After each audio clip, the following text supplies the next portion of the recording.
Most people would trade San Francisco for heaven and call it an even swap. If heaven would throw in a couple of outfielders and 20,000 cash.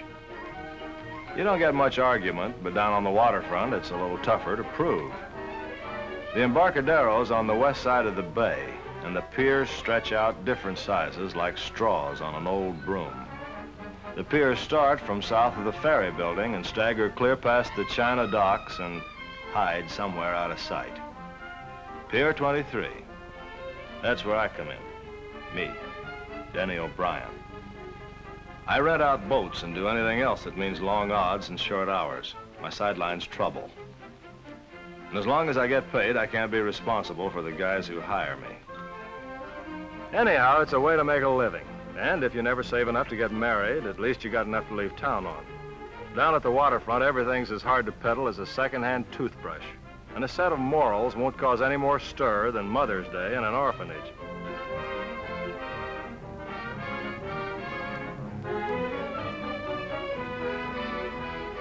Fisherman's Wharf, San Francisco's own.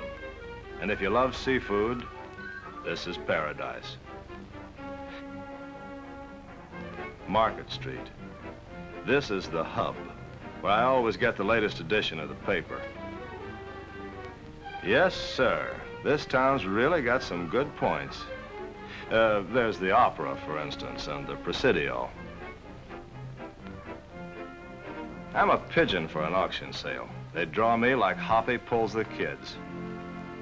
I needed to buy things like Eisenhower needed more medals. I don't know what it's like with the various attachments. One for grinding meat and the regular batter mixer. Now, who'll start the bidding off with a nice substantial bid of, say, $5? Do I hear $5? $5, thank you very much. I've got $5, $5, $5, $5. I want to hear 10. I've got 5 and I want to hear 10. 10. Thank you very much, madam. I've got $10. Who'll say 15? I've got 15. Thank you very much. I've got 15 now. Do I hear 20? Do I hear 20? 20. Thank you very much. $20. I'm up to 20. 22.50. Thank you very much, sir. We're up to 22.50. Do I hear 25? 25. $25. Thank you very much, madam. We're up to $25. Mind if I sit down? $25. Do I hear? Your legs, lady. If they're tired, rest them. Oh, thanks. You didn't seem to mind the view from over there. As a matter of fact, it was better from over there. Oh, no, you're not leaving. Please don't go, Steve. If I stay, will it make you proud? Well, I want you to do me a favor. It's a small one, and there won't be any trouble. That's too bad. I like trouble. They're going to auction off a black leather suitcase in a few minutes. It belongs to me, and I must have it back. Will you bid for me? You speak the language. Bid it in yourself. I can't. There are good reasons, believe me. If you'll bid for me, I'll give you 50 for yourself. You hired yourself a bidder. How high do I go? Top every bid. I want that suitcase at any price. And now, ladies and gentlemen, the next item of special interest. In fact, I wish I could afford to bid for it myself. This is it. It's this fine black leather suitcase. Why, the leather alone is worth at least $25, and it's handmade. Now, I've got a secret to tell you. This little suitcase is locked, and we don't have the key. There's no telling what you're going to find inside. Now, who's got sporting blood? $2. $2. Why, that's an insult. Why, the leather alone is worth more than $25. Who'll say 15? Do I hear another bid? $10.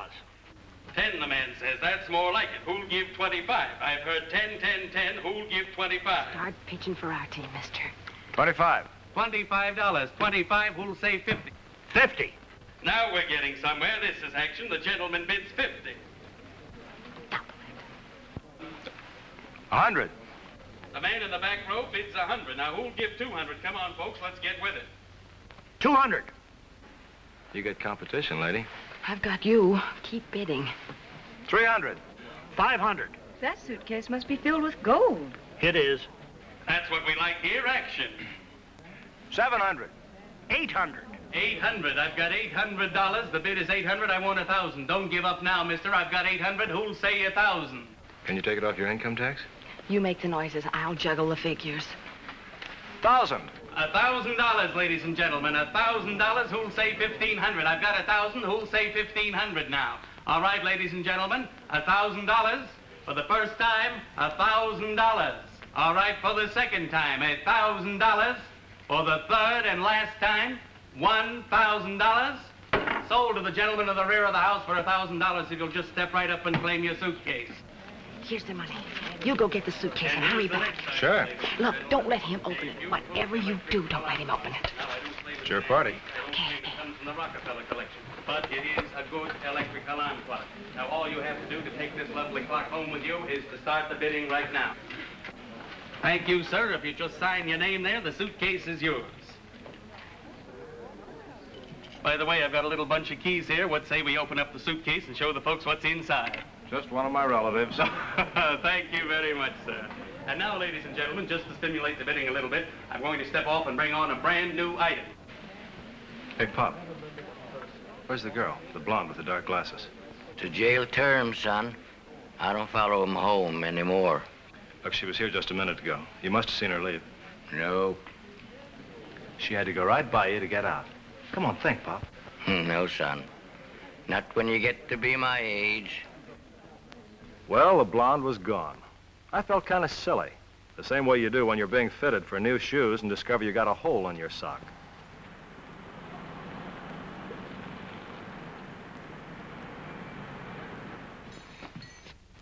I expected to find anything from a bunch of telephone books to gold bricks.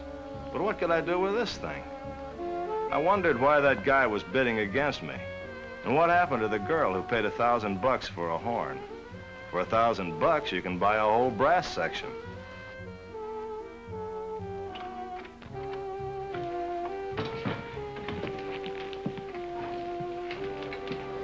Doesn't little boy Blue want to blow his horn? You looking for talent, or did you drift into the wrong dressing room? I'm just looking for a smart boy. My name's O'Brien. You could be right. I'm the guy you left behind at the auction. Yeah, I know. Now that you've made yourself at home, let's get acquainted. What's your name? Dunlap. Larry Dunlap. Now trot out the girl who was coaching you. Sorry, I'm no Houdini. And I wasn't any part of her disappearing act. I don't even know her name. I'll make it easy for you. Her name's Claire Underwood. I wouldn't trust her unless I found her dead in the cemetery. Yeah? What do you want from me? I'll take the suitcase you bought at the auction. You know, apart from the fact that you didn't find any welcome mat outside, I paid $1,000 of somebody else's money for that suitcase, which, according to law, gives them title to it. Do you want me to repeat that in words of one syllable? Look, O'Brien, I didn't come here to listen to a lot of lip. That sax happens to belong to me. You ought to take better care of your toys. Gonna give it to me, or shall I start hunting? You better get yourself a hunting license. That sax can't be all that important. It is to me. Maybe I want to start a hawk shop. I think I'll hang on to it for my client. We've still got some unfinished business together. I'll double whatever she promised you. $1,000 $50. Just doubled your salary, $100, okay? Pay as you enter. I pay on delivery.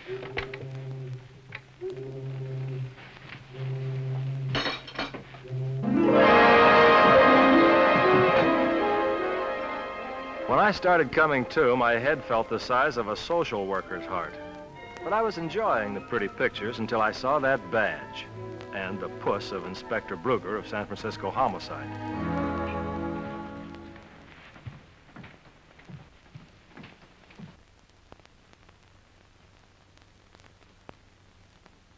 Making a wish, O'Brien?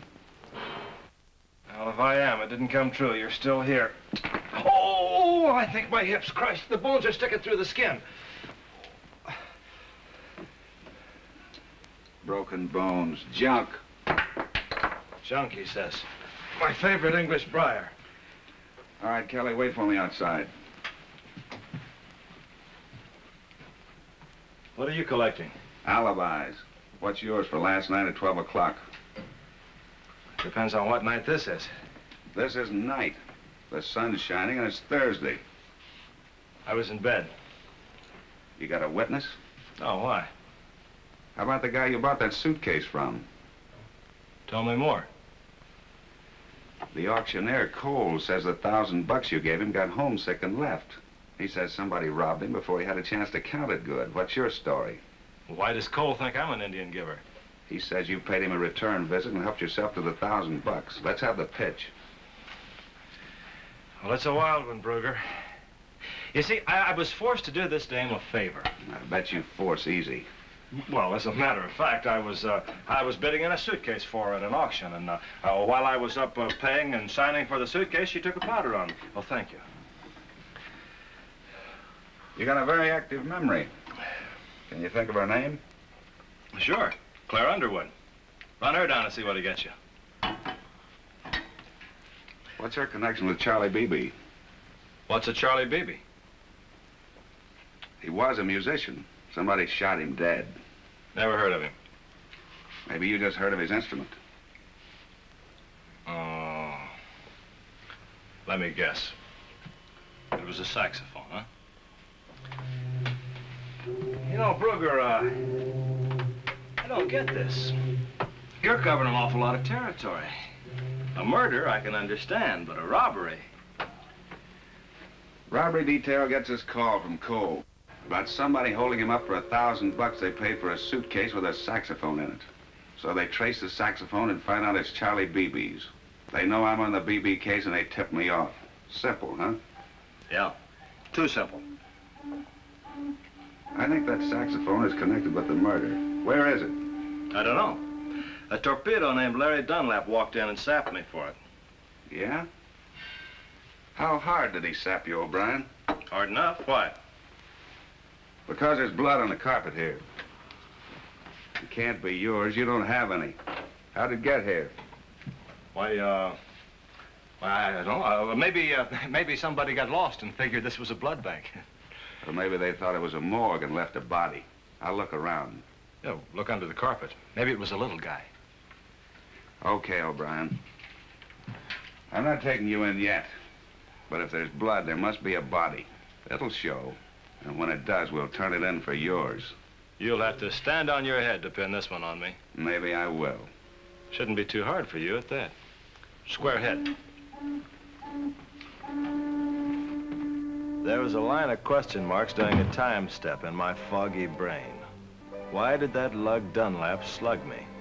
Who left blood on my rug as a deposit? How come a brass horn would bring $1,000? Maybe that sax was solid gold after all, huh? That babe must have known what was in the suitcase. Why make a red cap of me? And where's my $50 tip? I better talk to my roommate, ex-Professor Frederick Simpson Schicker. Ex because he'd found glasses more inspiring than classes, provided the glasses had one of the three fates in them: Scotch, rye, or bourbon. Oh, Professor, you're an angel from heaven. I was just going out to look for you. Well, the instinct of the homing pigeon, my boy. You must have mislaid that instinct last night. Where were you? Do I question your whereabouts? Only the unfortunate discovery that I had run out of funds occasioned my return at the moment. As you know, the soulless minions of commerce demand cash on the line. And, you know, my boy, I had $5 stashed here somewheres. Yeah, well, forget it for now. We got trouble. What is the nature of your trouble, Dennis? Well, a flashy dame named Claire Underwood caught up with me at Cole's auction place, and after I left the professor, I ran over my leads. You could have counted them on one finger, and you'd still have to cheat. I decided the first guy to look up was the auctioneer.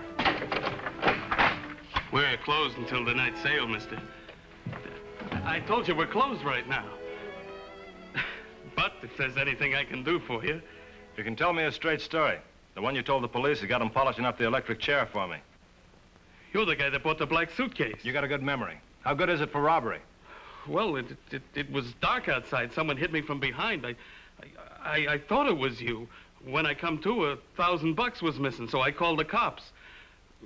Well, after all, you guys went off your rocker with that bidding. I never figured you'd go that high. So when I found out even grand was missing, I figured maybe you wanted your dough back. Your story started fast, but you're fading in the stretch. Another thing. Just a little mistake. But that dough wasn't mine. But a gun in your pocket? If it'll make you talk about that suitcase, I'll say yes. Well, I don't know what you mean. I told you were taking a chance when I put that suitcase up for sale, remember? I gotta make a living. You don't have to crowd the mint. Now, look. Just what is it about that suitcase that gives it a $1,000 price tag? I don't know, I tell you. I don't know a thing. You're lying. It was just a suitcase. Another suitcase with a sax in it. So you knew what was in it all the time? Well, a guy's got to live. It's a matter of opinion. Go ahead. Well, it was a nice sax. I know something about musical instruments, and this one was 1 in 10,000, so I called a friend of mine, a hotshot musician. I thought he might be interested. What's the friend's name? Becker, yeah, Bud Becker. He plays the tenor sax at the Downbeat Club. I sold him the whole works for $200. That sax was something real special, huh? Yeah. You should have held out for more dough. Look, Becker's a friend of mine on my wife's side. You wouldn't hurt him, would you? I mean, Stop stuttering. You give your kids a complex.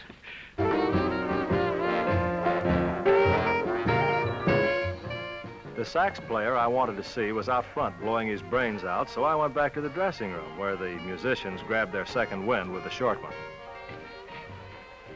Hello, Denny. You don't look angry. It's the scenery. What are you bidding on here? Take a guess. All right. I'll guess you killed Charlie Beebe for a saxophone. Guess again. Why would I kill anyone for a saxophone? You tell me why it was worth $1,000 and I'll answer your question. All right, Denny. Maybe I'm sentimental. Charlie Beebe was my boyfriend, and I wanted to keep his sax as a memory. Must have been quite a memory. You didn't meet Charlie. No, but I met Larry Dunlap. He wants a sax, too. Why? How should I know? Maybe he's taking lessons. Please, Denny, if you'll just leave now, I promise you, I'll give you double what I owe you from the auction. Not enough. Count up your bills, lady, and tell me how much a murder rap's worth. We can haggle about that later. Meet me at the Ajax Hotel, and I promise you, you'll get a better figure. You gonna add some interest?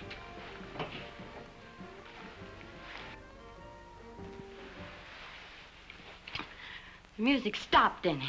So what? We're not dancing. I know, but you're hurting me. Start telling me about a sax. I told you I've got to see Becker first. Then I'll tell you everything. After you talk him out of his horn? Yes. Is it a deal?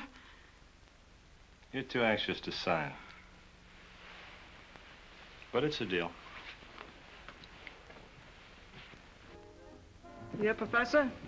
A refill, Henry, prepared with your own incomparable mastery, which transmutes the vilest of rot-gut into nectar fit for the gods.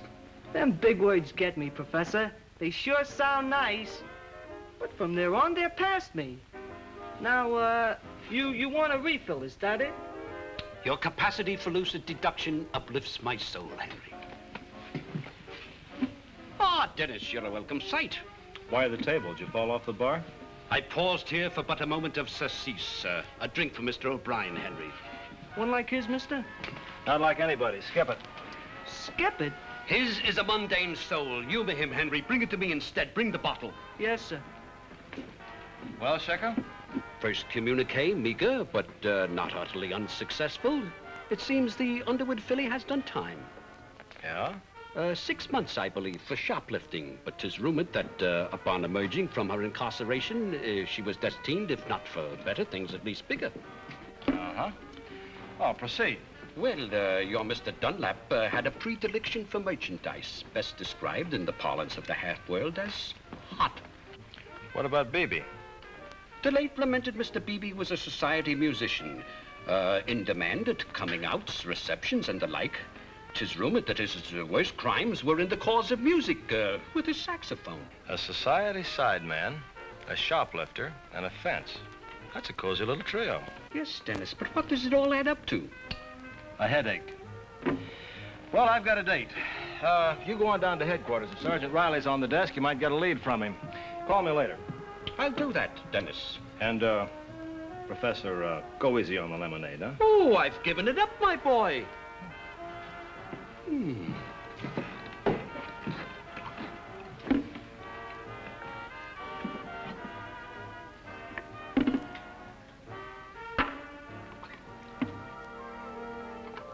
There wasn't much I could do except wait for Claire to show at her hotel. The clerk told me Claire hadn't come home yet, but for $5 he could tell I was a friend, and he gave me her key. I cased the joint, and everything was gone from the closet but the mothballs.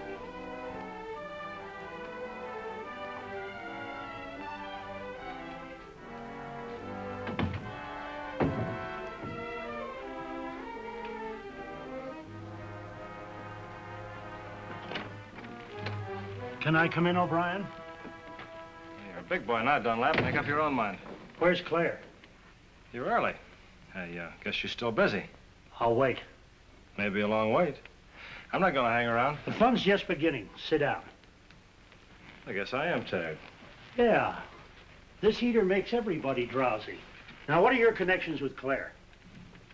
What are you doing, writing a gossip column? No, the obituary. And you're going to make the morning deadline. You're too cocky, Dunlap. Better not turn your back. Or did you already? Yeah, on Claire. Her aim was bad. The best she could do was wing me. So it was your blood that ruined my carpet. Listen, when they pass the hat for your funeral, I'm going to be generous. In the meantime, you just stay put till Claire gets here with the saxophone. I hope she's got plenty of groceries in the icebox, because if you're going to wait here till you get that saxophone, we'll both die of starvation. She's not going to show. What makes you a prophet? A guy named Bud Becker. He had the sax last. She was warming up an argument with him. Keep spouting. What are the rest of her plans? Well, now, she was warm, but she wasn't sending up smoke signals. Oh, we got company. Hey, what's this? Aren't you in the wrong room? Claire said... Are you Becker? Yeah, Bud Becker. Claire said for you to come up here and wait for her, didn't she? She said she'd be along after a little bit and you two would spend a comfortable evening alone together, huh? How'd you know? I mean, she said to come here. She said to wait for her. Look, fella, cut the lip. Just tell me where you left her. She was at the Downbeat Club. I don't feel so good. She just said to meet her here.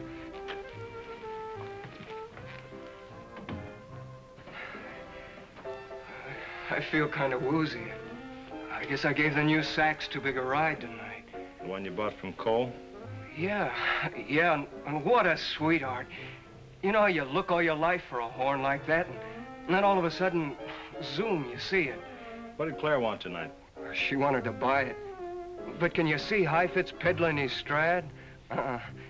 You know, after I played that thing just once, gee, it'd kill me to give it up. I feel sick. I'm gonna go home. Well, you'll never make it on your knees. What's the matter? I don't know. I guess somebody must have slipped me something. You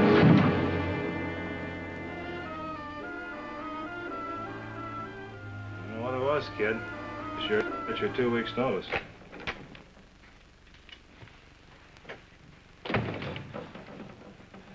You want a spree, O'Brien? Yeah, if you're footing the bill. Who's your friend?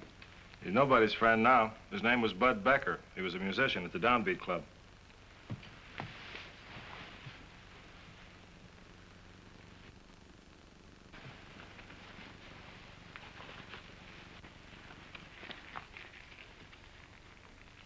And his wallet's empty. How long you been here? Just long enough to catch the last act.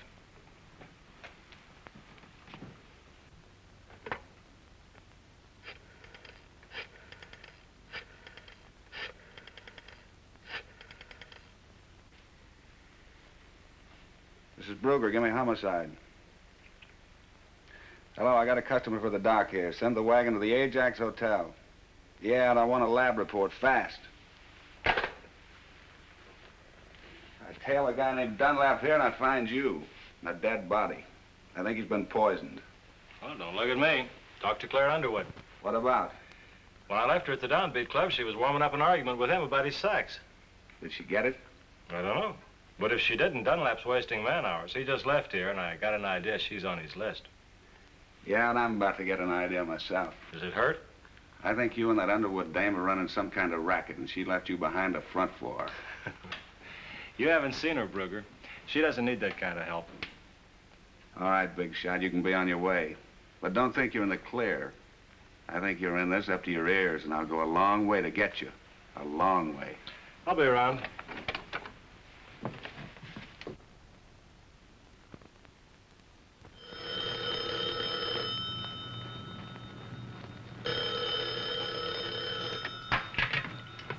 Hello. Yeah, Schick, I just walked in. Oh, Dennis, I've been trying to get you. You were right about the cozy little trio, only you didn't know how cozy. Okay, enlighten me. The late Mr. Beebe and the girl were good friends. But Mr. Beebe was in the process of forming a mutually profitable partnership with your Mr. Dunlap, including Miss Underwood out. Uh-huh. And Miss Underwood found out about it, didn't like the idea, so she included herself in.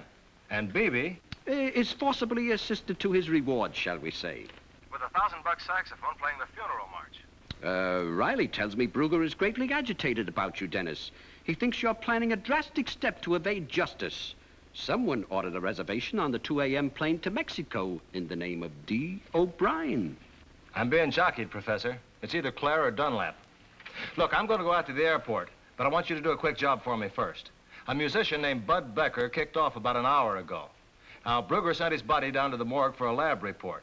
I want you to see if you can find out what that report was and phone me back. Yep. Well, I'll wait here for 10 minutes. All right, thanks.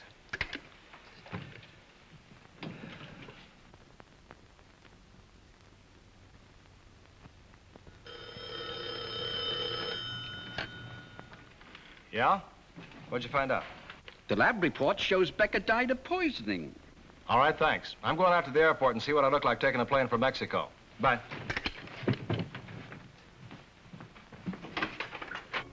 You could word it any way you like, but the big riddle was still that saxophone. Claire had it, and Dunlap wanted it. And a couple of guys had died for it. Sorry I had to borrow your name, Denny. You're too little for it, baby. I've got a big ego, Denny, and this gun bolsters it. Tell it's a homicide. They'll take a nibble out of either you or Dunlap. Well, you better throw him Dunlap. I've got a date in Mexico City. It's a blind date, Claire. You're going in the wrong direction. Well, quite a bon voyage party. Why, Larry, I thought you'd go. I want that case and the saxophone. You won't need this kind of music where you're going, Larry. If I go, you go with me, sweetheart. Get out of my way, left.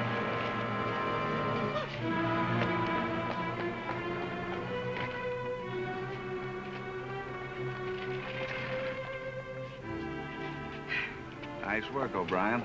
Even if you did let the girl get away. I thought I'd give you a break, Brugger, and let you nab one of them. I knew you'd be waiting at the plane to put the handcuffs on me. Now you flatter yourself. We've been tailing Miss Underwood ever since we spotted her opening a safety deposit box at the bank. Safety deposit? Well, sure, that's it. Where's that sax? You play request, too? Yeah, only nothing but Faust comes out. The Jewel song. Wow. $500,000 worth of right answers. So that's why they wanted the instrument. Sure. Then what? I think Claire and Beebe were operating as a team, jewel thieves. They stashed the stuff in a box at the bank. Did she kill Beebe? I think so. But what about the sax?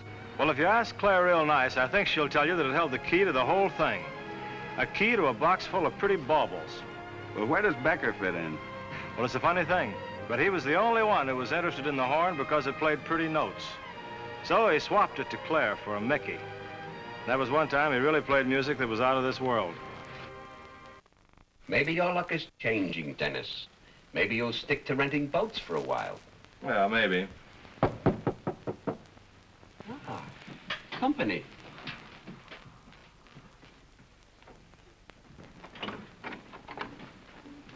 You're O'Brien, aren't you?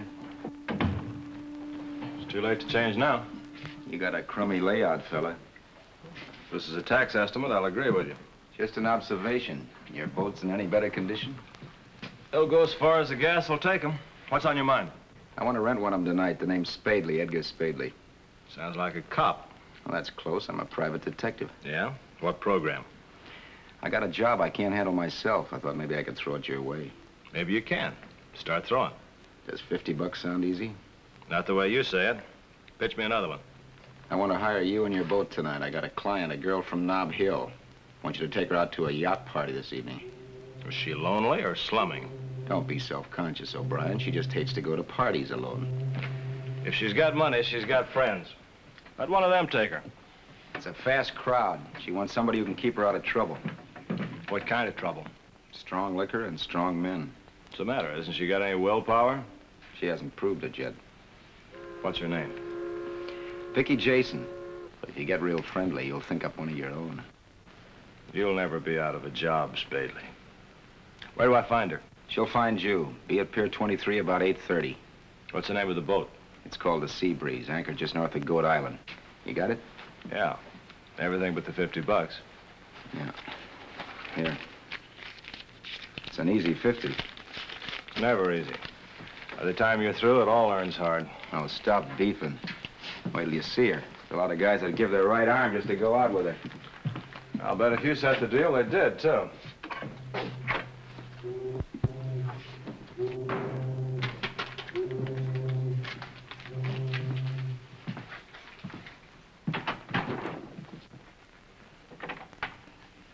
Hey, Professor. Hello, Dennis, and goodbye. I'm aware of your delicate condition, but you'll have to pardon the intrusion. What do you know about a private eye named Spadley? Edgar Spadley? Yeah, that's him. What about him? Never heard of him. He's a confidence man, Dennis, who parasites on a dozen illicit enterprises commonly known as rackets. Yeah, I was afraid of that. What's your connection with him? Oh, I made a little deal with him. Take some dame off his hands for tonight. Have you suddenly gone soft in the cerebrum? Taking a dame off the hands of Edgar Spadley, as you put it, is like starting a new political party in the Kremlin. Maybe I should have held out for a little more dough, huh? I could use the $50 all right, but it still didn't look good. It was like getting a crutch for a Christmas present.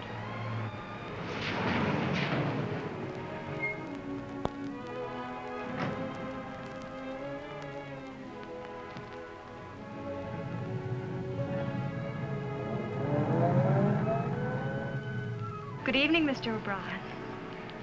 That depends. Yes, it does.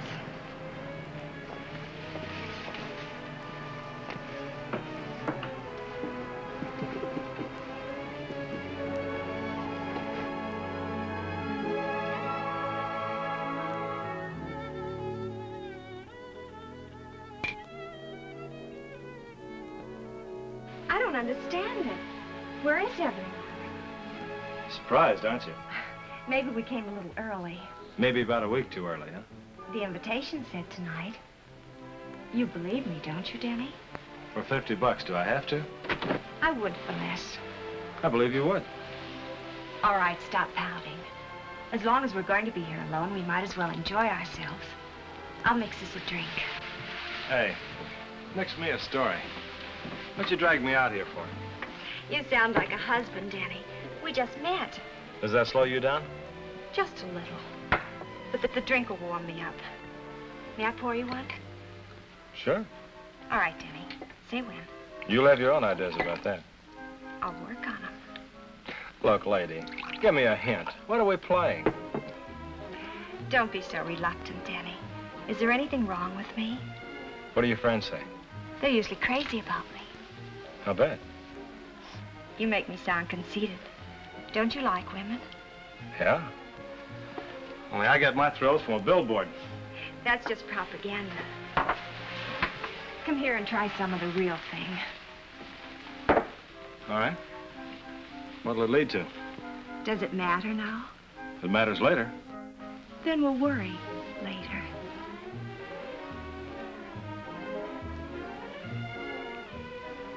Try it again, Denny. You started a little late anyway. That's fine, hold it. So make a great picture. The papers will eat it up. I should have known. What's the meaning of this? Well, ask your husband. He thinks it'll look good enough to win a divorce. I'm sure of it, darling. You're going to lose everything this trip. I'm cutting you off without a cent. You forget alimony, darling. Not with the evidence in this camera. And I'll name your boyfriend as co-respondent.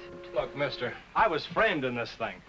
Your wife and I aren't even friendly. That goes for all of us. I know your kind. I know all about you, O'Brien. What do you do, write to my mother? You'll be writing to the governor if you don't leave now. Okay, I'm leaving. Excuse me. You'll hear from me, O'Brien. You'll hear from me. All right, I'll hear from you. You'll hear from me right away. Tell me, Spadley, does he mean I'll be hearing from him?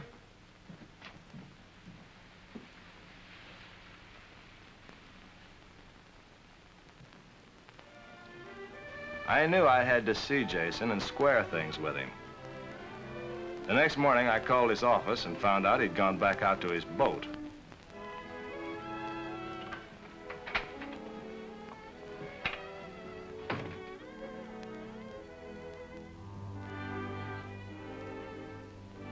When I walked into the main cabin, Jason was stretched out, as dead as last year's love.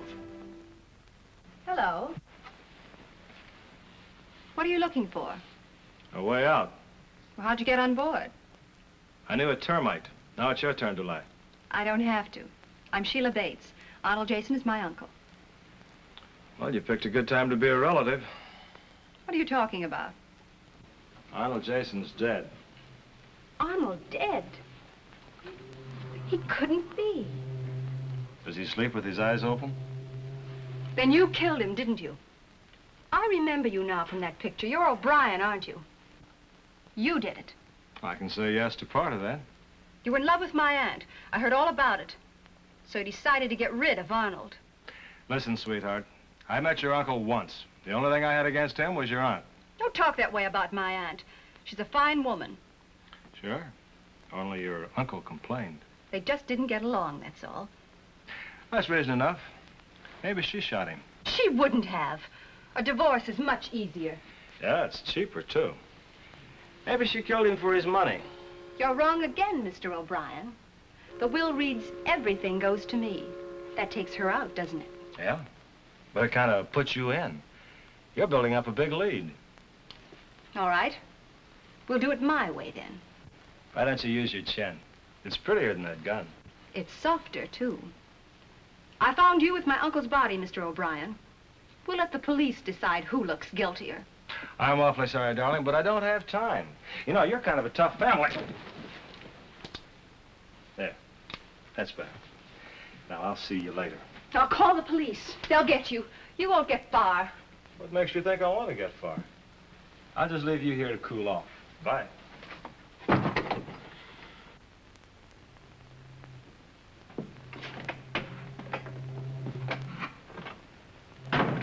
Hello, Brian. How do you feel? You want my temperature? No, your confession. Are you ready to talk about Arnold Jason? No. I think we've got a sure thing this time, O'Brien.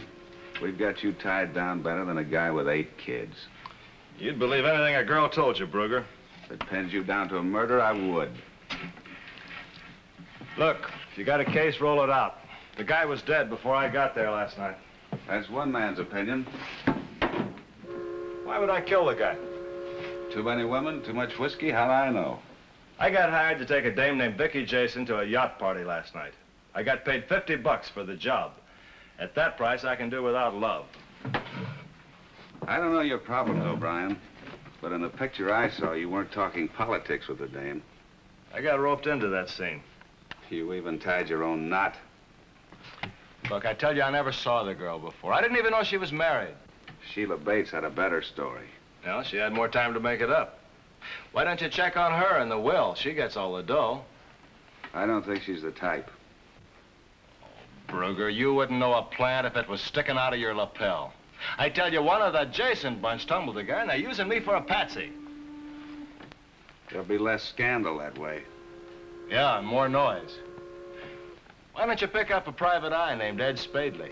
He conned me into the deal. I should take the word of a shamus. All right, then check on what time Sheila Bates called homicide last night. What does that give me? A little sense, maybe. At least you'll know what time I was supposed to have killed the guy. And if that checks with the time he died, I'll give myself up. Let's go downtown now, big shot. You're a little slow in the morning, Brugger. You can't take me downtown. Are you off your rocker? Jason was killed 3 miles out of your territory. You couldn't hold me if you wanted to guess my weight. All right, smart boy, don't throw the book at me tomorrow. I'll make you eat the print. I'll be around. We'll put a tail on you. And when you make a slip, we'll pick you up. Your guys couldn't catch a fly in a glue factory. Then you're safe if you can sprout wings.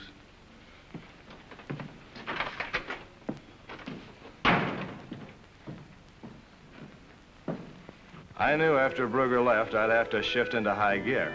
There were lots of questions floating around, and there were no answers. Why did Vicky Jason let homicide believe I was the other love?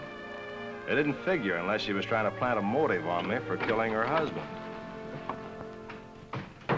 Hello, Professor. I was just thinking about you. Hello, Dennis.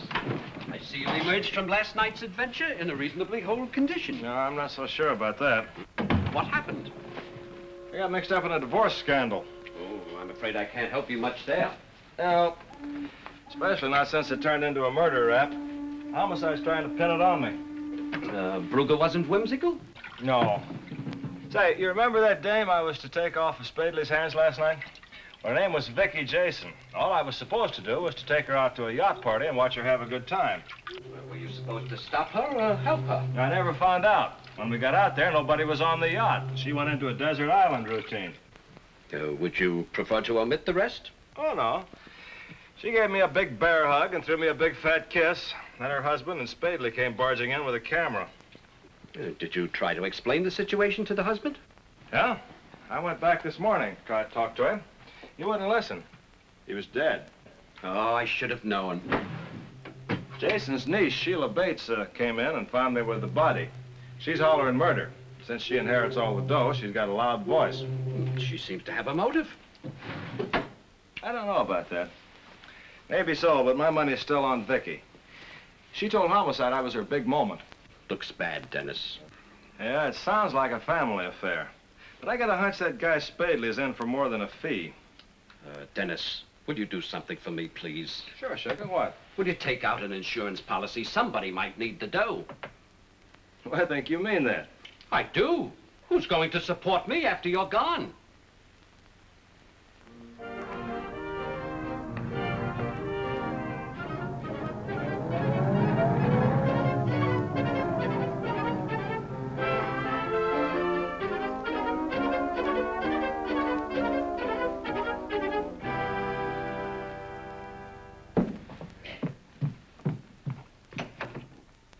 Mr. O'Brien, I'm happy to see you. Why? Did you buy another gun? I just called your shop. I want to talk to you. Won't you come in, please? Ask me again and I'll get the wrong idea. Let's sit down, shall we?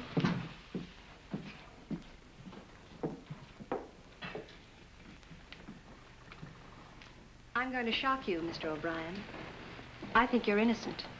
Should I say the same for you? I mean, I don't think you killed my Uncle Arnold. Lady, I've been sold on myself for a long time. I know, but I wasn't. I was too fond of my aunt to believe it of her. But now I think she killed Arnold. Why? Does she talk in her sleep? No. Arnold talked in his diary. I found Arnold's diary this morning. I just got through reading it. What did it say that won't make you blush? It was the last entry, Mr. O'Brien. Arnold was afraid that Vicky was going to kill him if he went through with his divorce plans. I just couldn't believe it at first. It happens in the best of families. The diary's up in my room. I'll give it to you, but I want you to make a promise first. Oh. So you got a price too, huh? Look, lady, I'm pushing a murder rap. I'll get what I want if I have to use my elbows. I'll make it easier. I just want you to promise you'll never tell Vicky how you got it. Okay, you got a deal. But you can't let me down, Mr. O'Brien. Can I trust you? On some things. Go get the diary. All right. Excuse me. I'll save you this trouble, Sheila. Vicky, you heard? Enough. Now get out of here. I'll get out, and I won't be back. She's got some ideas of her own, and I've got one for homicide. Wait a minute, Denny. You don't believe her, do you? What have I got to lose? Me? You're confused, lady. I like myself better. That's not what I told the inspector. I know.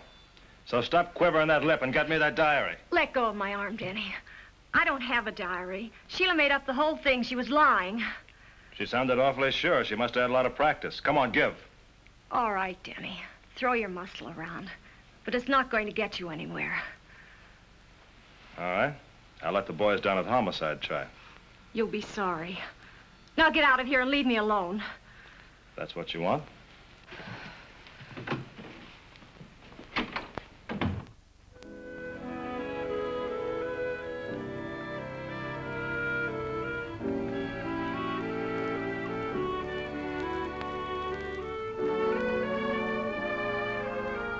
The diary could have been the real thing. But I knew if it fingered Vicky, she wouldn't give it up easy. I told Inspector Brugger the story and mentioned the diary. I could still hear him laughing. It sounded like a bottle being rinsed out.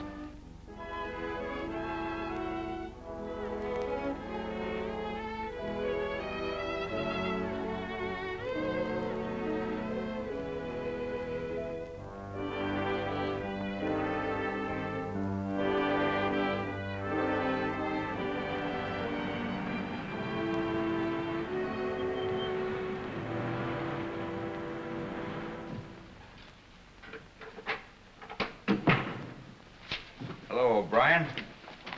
You look like you got trouble. I just made out a new will. I'm leaving it all to you. What do you want? A couple of words, maybe? We'll take a whole sentence. I'm friendly. That's good. Take your hand out of your coat, then. It's heartburn, O'Brien. I never carry a gun. Don't take those kind of cases. What kind of a case was that you roped me into last night? Oh, that one. Yeah. You got a nice smile, Spadley. Wonder how it'd look without teeth. Look, O'Brien, you're in business for yourself. You know how it is. A buck's a buck. And you don't care how you make it, huh? Let's not get moral. You don't fit the part. I don't shape up as a patsy, either. I figured you needed the dough. Arnold Jason hired me to plant a correspondent with his wife, and you were handy. What's the matter with your own boys? They out on strike? Well, it's a matter of typecasting. You look better than anybody else. Especially for a murder rap, huh? Oh, now look, small time. If I could figure out everything, I'd close shop and start telling fortunes. You'll do better if you start telling me about Vicky Jason. I've already told you about it. What do you want now, a pencil sketch? She told Homicide I was her 16-candle lover. Why? Well, let's not get big-headed. She says the same thing about all the guys she goes out with. Okay, so I flat her easy. Tell me something I don't know. Why don't you ask her? Why should I explain for her bad taste? Because maybe you were working together. Because maybe you had a deal to knock Jason off and make me the fall guy. So you wanted to make your story good, and you both told Homicide I did it for love. That's a big statement, my boy. Maybe you better have some backing. Maybe I've got some already. Sheila Bates and a diary say Vicky did it. I agree, Vicky did it. But not with me. All of a sudden, it came to you, huh? No, I've been mulling it over for quite a while. But you know how it is when you're dealing with a woman like Vicky. No. Tell me, how is it? Come on, what's your tie-in with her? I got dealt in by the husband, that's all I know. I'll bet your files prove you're a liar. I wouldn't go near those, O'Brien. That's not ethical. Especially if Vicky's name's listed, huh? I wouldn't let you do that with a search warrant.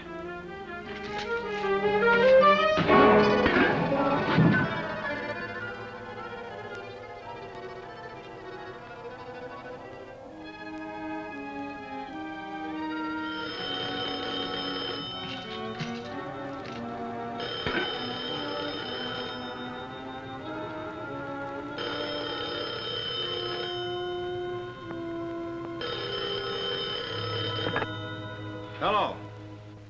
Hello, O'Brien. This is Brugger. How'd you know I was here? I've had you tailed, remember? Oh. Okay, so I'm here, but I'm leaving. Goodbye. Don't hang up. I know it's costing you a nickel. It'll cost you more. Things are beginning to shape up. All right, get to the point. I took your advice, Father. That boat is inside our zone. You're on the hook again. You better change your bait. All right, we'll start with Vicky Jason. I just spoke to her. She must have loved you a lot. She wouldn't say yes for 2 hours. But she finally broke down and confessed that you killed her husband. She's lying. About her age, maybe, but not about you. Brugger, trade your brain in for a dry cell. I told you before, get a hold of that diary. We listen to all taxpayers, O'Brien. We picked it up an hour ago. Let me read you a passage from it. You better be careful. This may be a party line. I'll just read the last entry. It says, I'm going to trap Vicky with O'Brien tonight. They say he's threatened to kill me. I'm afraid something is going to happen. Now, we both know what happened, O'Brien. You tell me why. Get hold of Jason's niece, Sheila, and tickle her for some answers. I tell you, that diary had a later entry in it, and it said Vicky was going to kill him. That's a good story, but it won't hold up. Because the rest of the pages in that diary have been torn out. Now, you stay right where you are. I'm coming over after you. If I held still for homicide, I'd have as much chance of making out as a barefoot boy in a basement full of glass.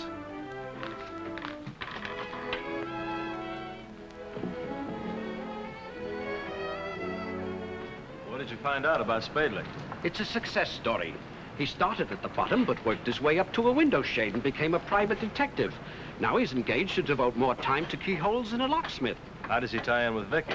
She and Spadley indulged in an adolescent romance while in high school, but she's been an old-fashioned girl ever since. Old-fashioned? Unfortunately, she drank too many of them with too many different men to suit her husband. He was trying to get a divorce long before you were inveigled into lending your involuntary aid. Well, what held up the proceedings? Sheila, their niece.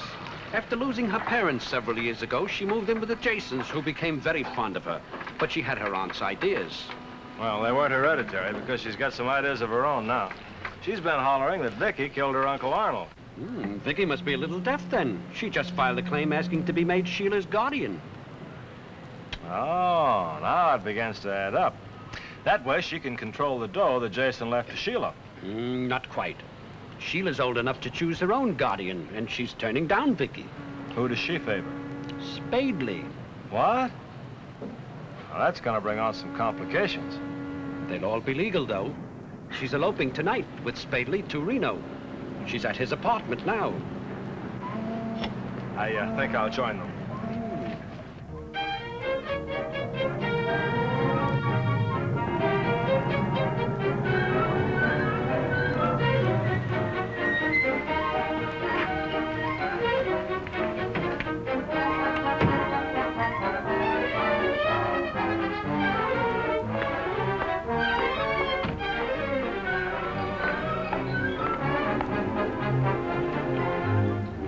Apologize for the intrusion. Oh, we're just leaving, O'Brien. Can I do anything for you on the way to the door? Yeah, you can hesitate. We're gonna stay a while. Get out of the way, O'Brien. Sure, as soon as you clear me with homicide. I told you Vicky was your girl. Now use your head. You used it the last time. Now I can't get you out of my mind. Mail me a letter. Come on, Sheila. I'll do that. I'll mail it care of the warden. What's he talking about, Edgar? A murder rap, baby. And it's gonna be harder to duck than a handful of rice. I'll go along with that, Dennis. Vicky, what are you doing here? Just what do you think, darling? Well, it's a little late. Sheila and I have made up our minds. Just like you made up those stories, huh? Well, you're not going to get away with it. I'll tell Sheila everything. Go ahead. Tell her you shot your husband. All right. Break clean. Come out fighting. You can't go with him, Sheila. He's responsible for Arnold's death. It was his idea from the beginning. That's a lie, Vicky. You killed Arnold because you wanted to be trustee of his will. While you're talking, Vicky, tell her you knew that Arnold was going to divorce you. Tell her why you had to kill him so you could become her guardian. I'll tell her you promised to marry me. You're just saying that because you're jealous, Vicky. You want to hurt me. Not you, Sheila. Just him. He's not good enough for you. You overrate me. We're in love, and we're going to be married. You heard her, Vicky. We're leaving. Yes, you're leaving, but in different directions. I'll swear that you killed Arnold with me. Sheila, put the gun away. Listen to her, Vicky. You've already killed one man. There's no ceiling on it. You ruined one life, Edgar. That's par for the course. Give me a break, Vicky. Let's make a deal. I don't think so, Edgar. Stop where you are. Vicky, I want you back. It'll be just you and me. I mean it. Say it again, Edgar. I want Sheila to hear. I want you back, Vicky. We'll take our chances together. We already took them, and you lost. Now, wait a minute, Vicky. I'll take out the marriage license and tear it up.